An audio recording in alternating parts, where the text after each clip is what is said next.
చేసుకోనంటేనేమో నువ్వు కొడతావు, చేసుకుంటా అంటేమో ఆయన కొడతాడు. నీ ఇద్దరు పొత్తులో నేను చేస్తున్నా. Watch our film Raju vs. Rambai with extended cut, streaming now only on ETV Win.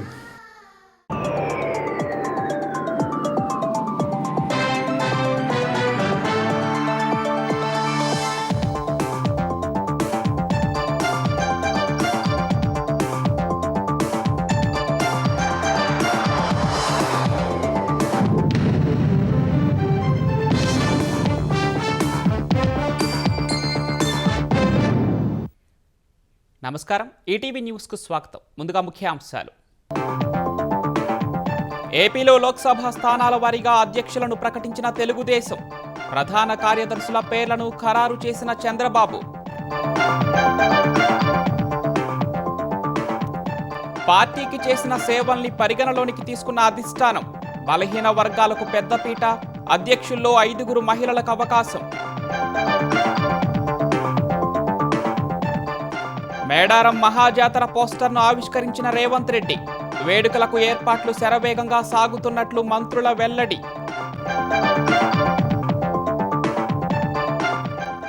కొనసాగుతున్న బీఆర్ఎస్ కార్యవర్గ సమావేశం. నదీ జలాలు, సాగునీటి ప్రాజెక్టులపై చర్చిస్తున్న నేతలు.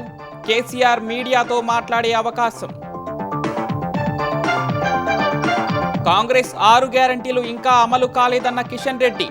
సీఎం రేవంత్ను ప్రశ్నించాలంటూ సోనియా గాంధీకి బహిరంగ లేఖ.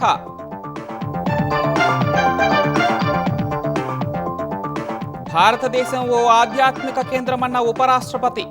మానసిక ప్రశాంతతకు అందరూ ధ్యానం చేయాలని రాధాకృష్ణన్ పిలుపు.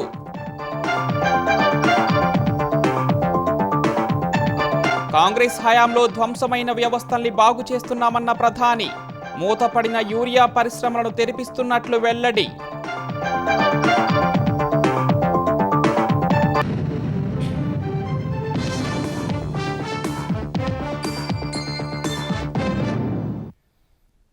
తెలుగుదేశం పార్టీ లోక్సభ నియోజకవర్గ అధ్యక్ష, ప్రధాన కార్యదర్శులు, కార్యవర్గాన్ని పార్టీ అధినేత చంద్రబాబు ప్రకటించారు. అధ్యక్ష, ప్రధాన కార్యదర్శుల పోస్టులకు వచ్చిన ప్రతిపాదనలను వడపోసి వివిధ సామాజిక సమీకరణాల్ని దృష్టిలో పెట్టుకుని జాబితాను ఖరారు చేశారు. మొత్తం 25 మంది అధ్యక్షుల్లో 14 బడుగు బలహీన వర్గాలకే కేటాయించారు. ఆంధ్రప్రదేశ్లో లోక్సభ నియోజకవర్గాల వారీగా అధ్యక్షులు, ప్రధాన కార్యదర్శులను తెలుగుదేశం పార్టీ ప్రకటించింది. మొత్తం 25 మంది పార్లమెంటరీ పార్టీ అధ్యక్షుల జాబితాలో బీసీలు 8, మైనారిటీ 1, ఎస్సీలు 4, ఎస్టీలు 1 ఉండగా మిగిలిన 11 మంది ఓసీలు ఉన్నారు. 5 మహిళలకు చోటు కల్పించారు. ప్రకటించిన జాబితా ప్రకారం శ్రీకాకుళం పార్లమెంటరీ పార్టీ అధ్యక్షుడిగా మోతవలస రమేష్, ప్రధాన కార్యదర్శిగా పీరికట్ల విఠలరావు నియమితులయ్యారు. విజయనగరంకు కిమిడి నాగార్జున, ప్రసాదుల వరప్రసాదులు అధ్యక్ష, ప్రధాన కార్యదర్శులుగా నియమించారు. అరకు పార్లమెంటరీ పార్టీ అధ్యక్షులుగా మోజోరు తేజోవతి, ప్రధాన కార్యదర్శిగా దత్తి లక్ష్మణరావు ఎంపికయ్యారు. విశాఖపట్నం పార్లమెంటరీ పార్టీ అధ్యక్షుడిగా చోడే వెంకట పట్టాభిరాం, ప్రధాన కార్యదర్శిగా లోడగల కృష్ణకు బాధ్యతలు ఇచ్చారు. అనకాపల్లి పార్టీ అధ్యక్షుడిగా బత్తుల తాతయ్య బాబు, ప్రధాన కార్యదర్శిగా లాలం కాశీనాయుడు ఎంపికయ్యారు. అమలాపురం అధ్యక్షుడిగా గుత్తల సాయి, ప్రధాన కార్యదర్శిగా పాలంరాజు నియమితులయ్యారు. కాకినాడ అధ్యక్షులుగా జ్యోతుల నవీన్, ప్రధాన కార్యదర్శిగా పెంకే శ్రీనివాస్ బాబా ఎంపికయ్యారు. రాజమండ్రి అధ్యక్షుడిగా బొడ్డు వెంకటరమణ చౌదరి, ప్రధాన కార్యదర్శిగా కాశీ నవీన్ కు బాధ్యతలు అప్పగించారు. ఏలూరు పార్టీ అధ్యక్షుడిగా బడేటి రాధాకృష్ణ, ప్రధాన కార్యదర్శిగా ముత్తారెడ్డి జగ్గవరపు నియమితులయ్యారు. నర్సాపురం అధ్యక్షుడిగా మంతెన రామరాజు, ప్రధాన కార్యదర్శిగా పితాని మోహన్ రావు ఎంపికయ్యారు. విజయవాడ అధ్యక్షురాలిగా గద్దె అనురాధ, ప్రధాన కార్యదర్శిగా చెన్నుబోయిన చిట్టిబాబుకు బాధ్యత అప్పగించారు. మచిలీపట్నం పార్టీ అధ్యక్షుడిగా వీరంకి గురుమూర్తి, ప్రధాన కార్యదర్శిగా గోవు సత్యనారాయణ నియమితులయ్యారు. గుంటూరు పార్టీ అధ్యక్షుడిగా పిల్లి మాణిక్యరావు, ప్రధాన కార్యదర్శిగా పోతినేని శ్రీనివాసరావు ఎంపికయ్యారు. నరసరావుపేట అధ్యక్షుడిగా షేక్ జానే సైదా, ప్రధాన కార్యదర్శిగా నల్లపాటి రామచంద్ర ప్రసాద్ ను పార్టీ ఎంపిక చేసింది. బాపట్ల అధ్యక్షుడిగా సలగల రాజశేఖర్ బాబు, ప్రధాన కార్యదర్శిగా నక్కల రాఘవకు బాధ్యతలు ఇచ్చారు. ఒంగోలు అధ్యక్షుడిగా ఉగ్ర నరసింహారెడ్డి, ప్రధాన కార్యదర్శిగా కొటారి నాగేశ్వరరావు నియమితులయ్యారు. నెల్లూరు పార్టీ అధ్యక్షుడిగా బీద రవిచంద్ర, ప్రధాన కార్యదర్శిగా చేజర్ల వెంకటేశ్వర్లు రెడ్డి ఎంపికయ్యారు. నియమితులయ్యారు. తిరుపతి పార్టీ అధ్యక్షురాలిగా పనపాక లక్ష్మి, ప్రధాన కార్యదర్శిగా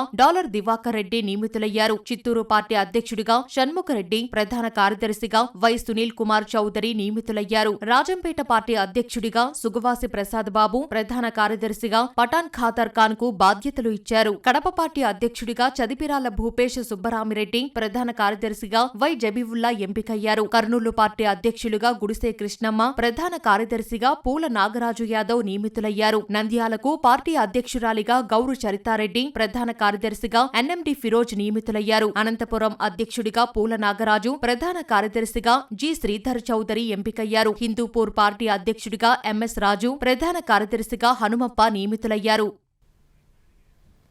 సాధారణ కుటుంబంలో పుట్టి అసాధారణ స్థాయికి ఎదిగిన నేత మాజీ ప్రధాని అటల్ బిహారీ వాజ్పేయి అని ఆంధ్రప్రదేశ్ వైద్యారోగ్య శాఖ మంత్రి సత్యకుమార్ యాదవ్ అన్నారు. వాజ్పేయి తెచ్చిన సంస్కరణలతో నేడు దేశం అభివృద్ధి పథంలో నడుస్తోందని తెలిపారు. కాకినాడలోని కుళాయి చెరువు 3 లైట్ల జంక్షన్ వద్ద వాజ్పేయి విగ్రహాన్ని మంత్రి సత్యకుమార్, బీజేపీ ఆంధ్రప్రదేశ్ అధ్యక్షుడు మాధవ్ ఆవిష్కరించారు. ఈ కార్యక్రమంలో కూటమి నాయకులు, కార్యకర్తలు పాల్గొన్నారు. వాజ్పేయి చేసిన అభివృద్ధిని ప్రధాని నరేంద్ర మోదీ కొనసాగిస్తున్నారని నేతలు తెలిపారు. తరగతి కుటుంబంలో పుట్టి అంచెలంచెలుగా ఎదిగి సాధారణ స్థాయి నుంచి అసాధారణ స్థాయికి చేరిన అసామాన్య నాయకుడు అటల్ బిహారీ వాజ్పేయి గారు. ఆయన అందరూ అజాత శత్రువు అంటారు. అనేక రకాలైన మంచి పనులు, ఒక కనెక్టివిటీ రెవల్యూషన్ తీసుకొచ్చారు. Rural road connectivity, highway connectivity, port connectivity, airport connectivity, telecom connectivity, digital connectivity, చివరికి పొలిటికల్ కనెక్టివిటీ కూడా తీసుకొచ్చారు. గతంలో రహదారులు ఉండేవి కాదు. ప్రతి 500 జనాభా దాటిన ప్రతి గ్రామానికి, ఇప్పుడు 200 జనాభా దాటిన ప్రతి గ్రామానికి రహదారి సౌకర్యం ఉంది. కాబట్టి రైతు తను పండించిన పంటను మార్కెట్కి అమ్ముకోవడానికి అవకాశం ఉంది. ఇతరత్ర అభివృద్ధి కార్యక్రమాలకు కూడా అవకాశం ఇవాళ కలుగుతూ ఉంది. దానికి ప్రధాన భూమికి వేసేసింది.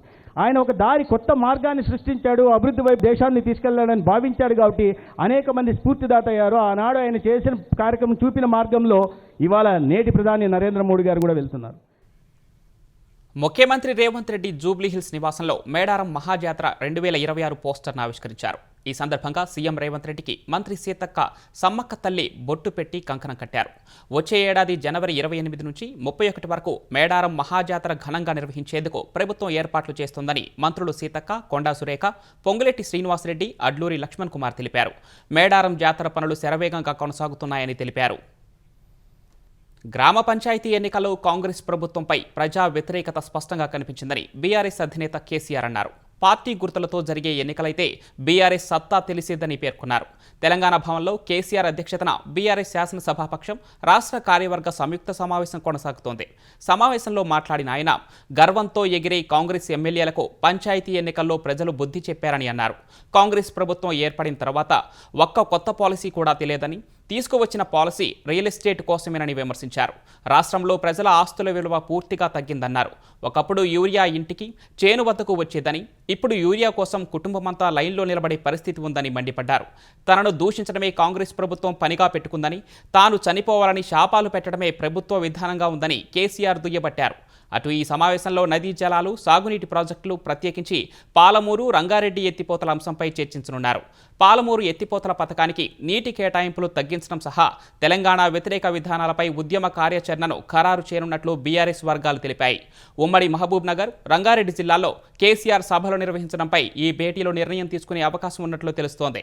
ఇతర ప్రజా సమస్యలతో పాటు పార్టీ సభ్యత్వ నమోదు, సంస్థాగత నిర్మాణానికి సంబంధించిన అంశాలపైన కేసీఆర్ చర్చించనున్నారు. సమావేశం ముగిసిన తర్వాత కేసీఆర్ మీడియాకు వివరాలు వెల్లడించే అవకాశం ఉంది. తెలంగాణలో కాంగ్రెస్ అధికారంలోకి వచ్చి 2 ఏళ్లైనప్పటికీ 6 గ్యారంటీలను అమలు చేయలేదని కేంద్ర మంత్రి కిషన్ రెడ్డి ప్రశ్నించారు. ఈ అంశంపై సీఎం రేవంత్ రెడ్డిని ఎందుకు ప్రశ్నించడం లేదంటూ కాంగ్రెస్ అగ్రనాయకురాలు సోనియా గాంధీకి బహిరంగ లేఖ రాశారు. 2047 తెలంగాణ రైజింగ్ విజన్ డాక్యుమెంట్ బుక్ని రేవంత్ రెడ్డి ఇచ్చే సమయంలోనైనా ఆ అంశాన్ని ప్రస్తావించారా అని కిషన్ రెడ్డి ప్రశ్నించారు. 2 ఏళ్ల పాలన పట్ల సీఎం రేవంత్ రెడ్డిని సోనియా గాంధీ అభినందించడం చూస్తే 6 గ్యారంటీల అమలుకు సంబంధించిన వాస్తవాలు ఆమెకు తెలియవన్న సంగతి స్పష్టమవుతోందని కిషన్ రెడ్డి లేఖలో పేర్కొన్నారు. హామీలకు నీళ్లొదిలి తెలంగాణ ప్రజలను వంచినస్తున్న కాంగ్రెస్ పార్టీ విజన్ డాక్యుమెంట్ అంటూ కొత్త పాట పాడుతోందని విమర్శించారు. ఎన్నికల ప్రణాళికలో ఇచ్చిన 420 హామీలను మూసీ నదిలో కలిపేశారా అని ప్రశ్నించిన కేంద్ర మంత్రి రాష్ట్ర ప్రజలకు కాంగ్రెస్ ఇచ్చిన హామీలపై స్పష్టతనివ్వాలని డిమాండ్ చేశారు. కాంగ్రెస్ ప్రభుత్వం ఇచ్చిన హామీలను నెరవేర్చకపోతే ప్రజలే ఆ పార్టీకి తగిన బుద్ధి చెబుతారని లేఖలో కిషన్ రెడ్డి పేర్కొన్నారు. ప్రధాని మోదీ వద్ద మంచి పేరు తెచ్చుకోవడం కోసం కిషన్ రెడ్డి సోనియా గాంధీని ప్రశ్నిస్తూ లేఖలు రాస్తున్నారని భువనగిరి ఎంపీ చామల కిరణ్ కుమార్ రెడ్డి అన్నారు. బీఆర్ఎస్ పాలనలో తెలంగాణ సొమ్ము దోచుకుంటే కాళేశ్వరం ప్రాజెక్టులో అవినీతికి పాల్పడితే కిషన్ రెడ్డి ఎందుకు లేఖలు రాయలేదని నిలదీశారు.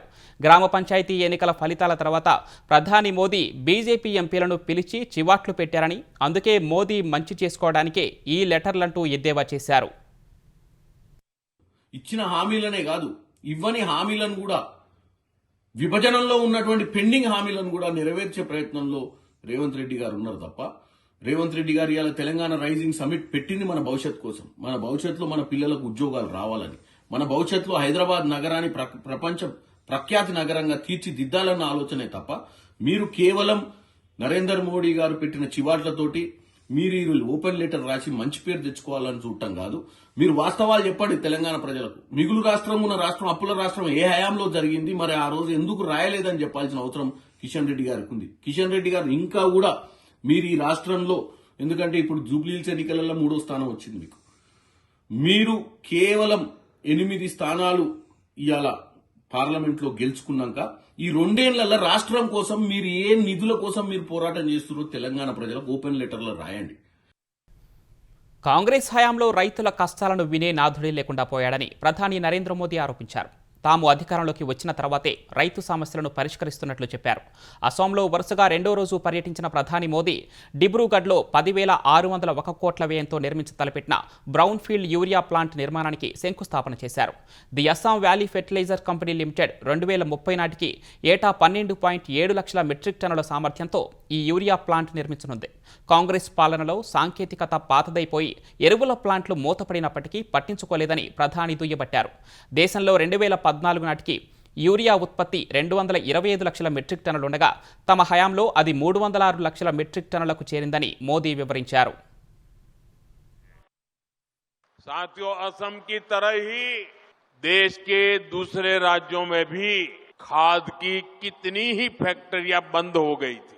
आप याद करिए तब किसानों के क्या हालत थे. यूरिया के लिए किसानों को लाइनों में लगना पड़ता था. यूरिया की दुकानों पर पुलिस लगानी पड़ती थी. पुलिस किसानों पर लाठी बरसाती थी. कांग्रेस ने जिन हालातों को बिगाड़ा था, हमारी सरकार उन्हें सुधारने के लिए एड़ी चोटी की ताकत लगा रही है. और इन्होंने इतना बुरा किया कि 11 साल से मेहनत करने के बाद भी अभी मुझे और बहुत कुछ करना बाकी है. जबकि हमारी सरकार ने गोरखपुर, सिंदरी, बरौनी, रामागुंडम जैसे अनेक प्लांट शुरू किए हैं. आज इसी का नतीजा है हम यूरिया के क्षेत्र में आने वाले कुछ समय में आत्मनिर्भर हो सके, उस दिशा में मजबूती से कदम रख रहे हैं. కొత్త సంవత్సరానికి ముందే దూర ప్రాంతానికి వెళ్లే రైల్వే ప్రయాణికులకు ఛార్జీల మోత మోగనుంది. ఈ నెల 26 నుంచి నూతన ధరల విధానం అమల్లోకి రానున్నట్లు రైల్వే శాఖ ప్రకటన విడుదల చేసింది. జనరల్ టికెట్ ప్రయాణికులకు 215 కిలోమీటర్ల వరకు ఎలాంటి టికెట్ ధరల పెంపు ఉండదని రైల్వే శాఖ ప్రకటించింది. 215 కిలోమీటర్ల దూరం దాటితే జనరల్ టికెట్ అయితే ప్రతి కిలోమీటర్కు పైసా, mail, express, non AC, AC ప్రయాణ తరగతులకైతే కిలోమీటర్కు 2 పైసలు ఛార్జీల పెంపు ఉంటుందని రైల్వే శాఖ వెల్లడించింది. 500 కిలోమీటర్ల దూరం ప్రయాణానికి నాన్ ఏసీ ప్రయాణికులు అదనంగా 10 రూపాయలు చెల్లించాల్సి ఉంటుంది. కొత్త ధరల విధానం అమల్లోకి వస్తే 600 కోట్లు ఆదాయం సమకూరుతుందని రైల్వే శాఖ అంచనా వేస్తోంది. సబర్బన్, మంత్లీ సీజన్ టికెట్లపై ఎలాంటి పెంపు లేదని తెలిపింది.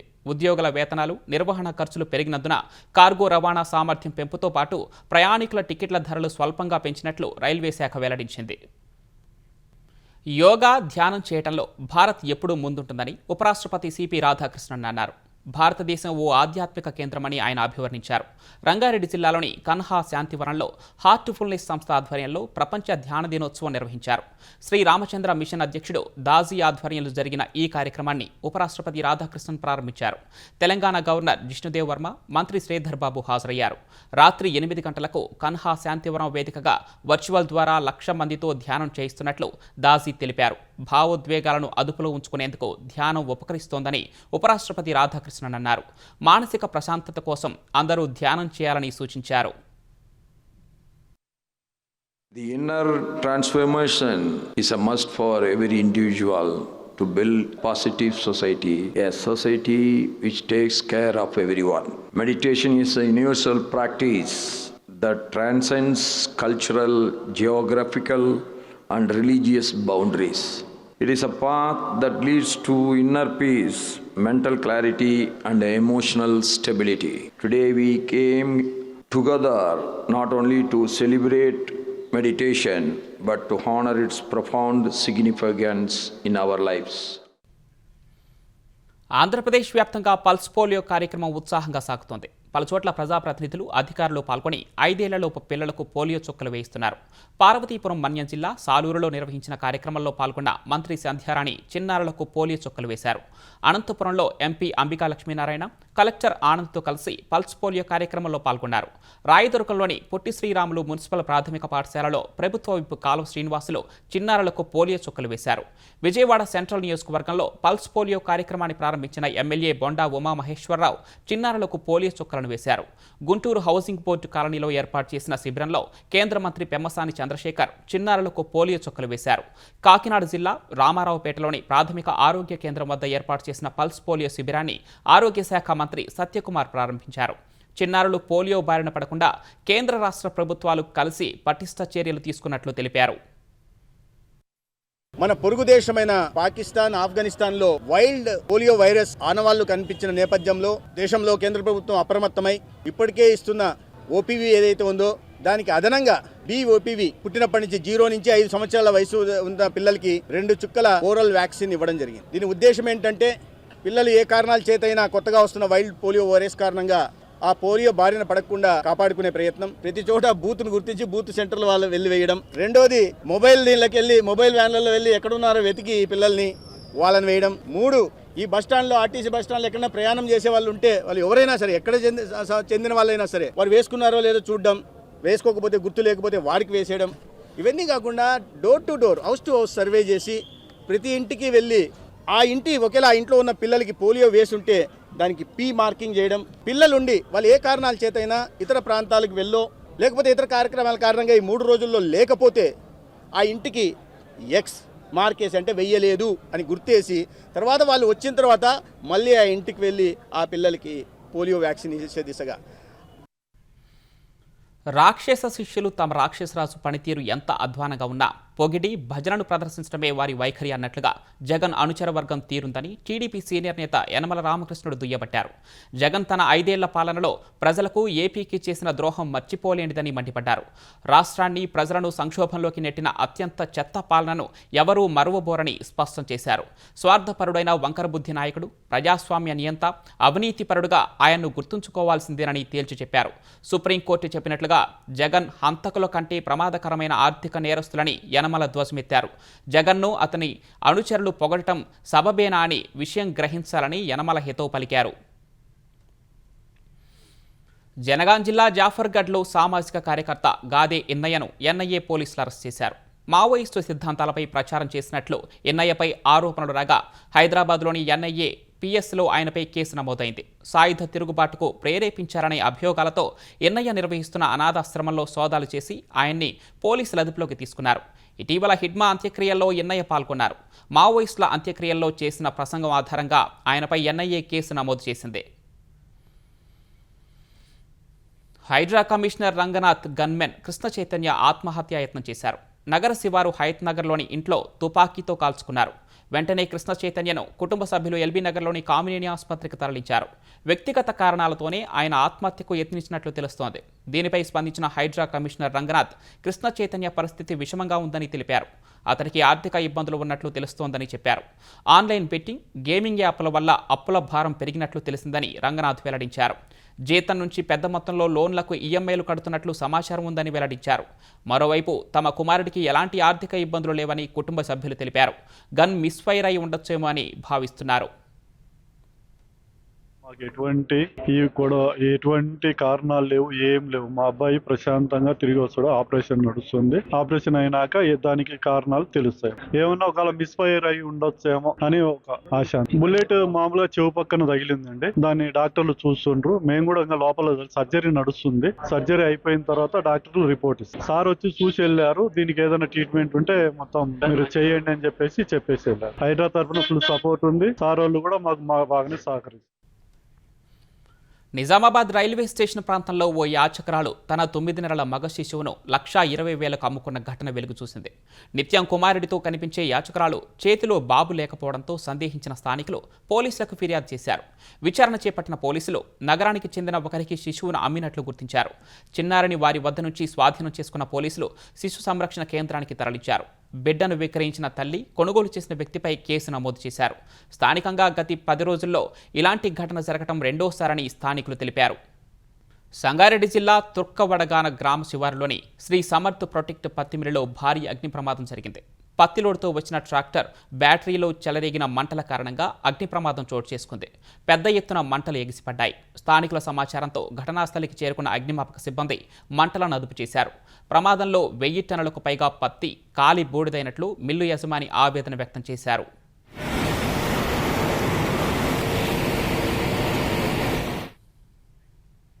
దక్షిణాఫ్రికాలోని జోహెన్నెస్బర్గ్లో ఓ పబ్ వద్ద సాయుధులు జరిపిన కాల్పుల్లో 9 మంది మృతి చెందారు.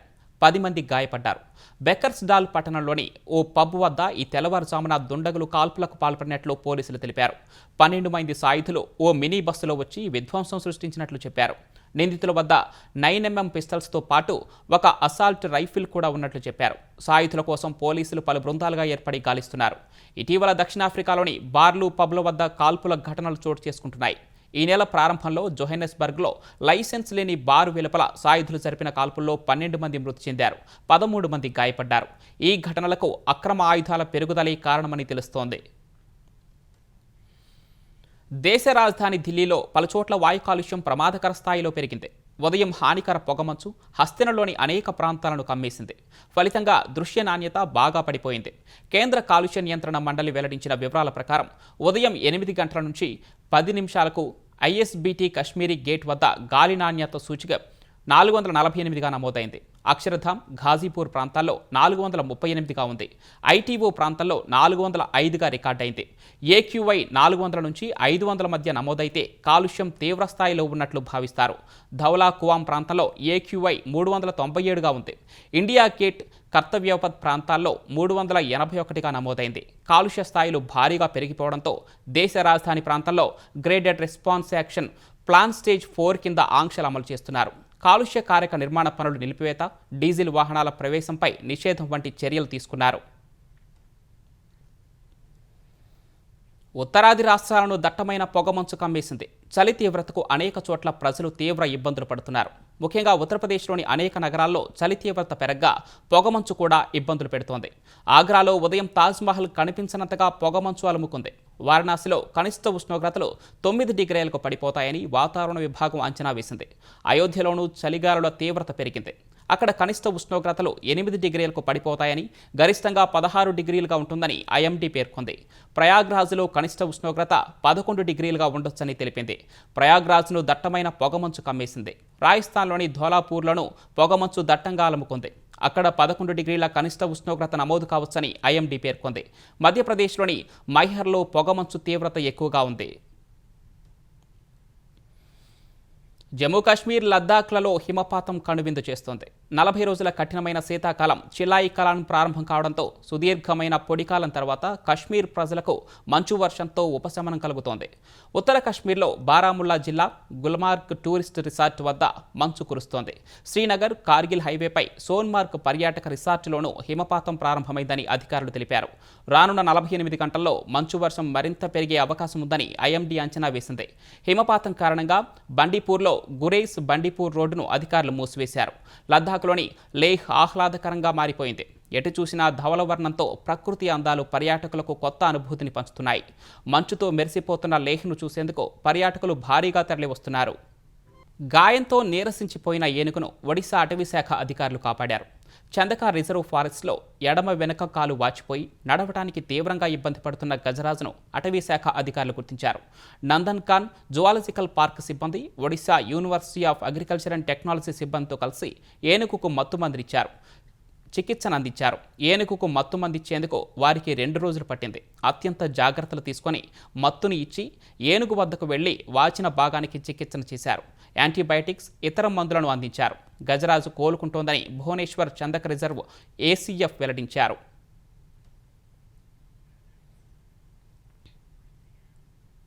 ముఖ్యాంశాలు మరొకసారి. ఏపీలో లోక్సభ స్థానాల వారీగా అధ్యక్షులను ప్రకటించిన తెలుగుదేశం. ప్రధాన కార్యదర్శుల పేర్లను ఖరారు చేసిన చంద్రబాబు. పార్టీకి చేసిన సేవల్ని పరిగణలోనికి తీసుకున్న అధిష్టానం. బలహీన వర్గాలకు పెద్దపీట, అధ్యక్షుల్లో 5 మహిళలకు అవకాశం. మేడారం మహాజాతర పోస్టర్ను ఆవిష్కరించిన రేవంత్ రెడ్డి. వేడుకలకు ఏర్పాట్లు శరవేగంగా సాగుతున్నట్లు మంత్రులు వెల్లడి. కొనసాగుతున్న బీఆర్ఎస్ కార్యవర్గ సమావేశం. నదీ జలాలు, సాగునీటి ప్రాజెక్టులపై చర్చిస్తున్న నేతలు. కేసీఆర్ మీడియాతో మాట్లాడే అవకాశం.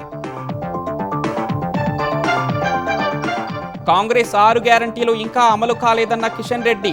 సీఎం రేవంత్ను ప్రశ్నించాలంటూ సోనియా గాంధీకి బహిరంగ లేఖ.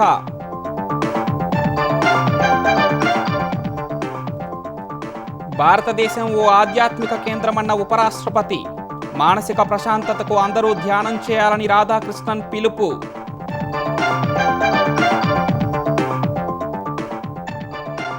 కాంగ్రెస్ హయాంలో ధ్వంసమైన వ్యవస్థల్ని బాగు చేస్తున్నామన్న ప్రధాని. మూతపడిన యూరియా పరిశ్రమలను తెరిపిస్తున్నట్లు వెల్లడి.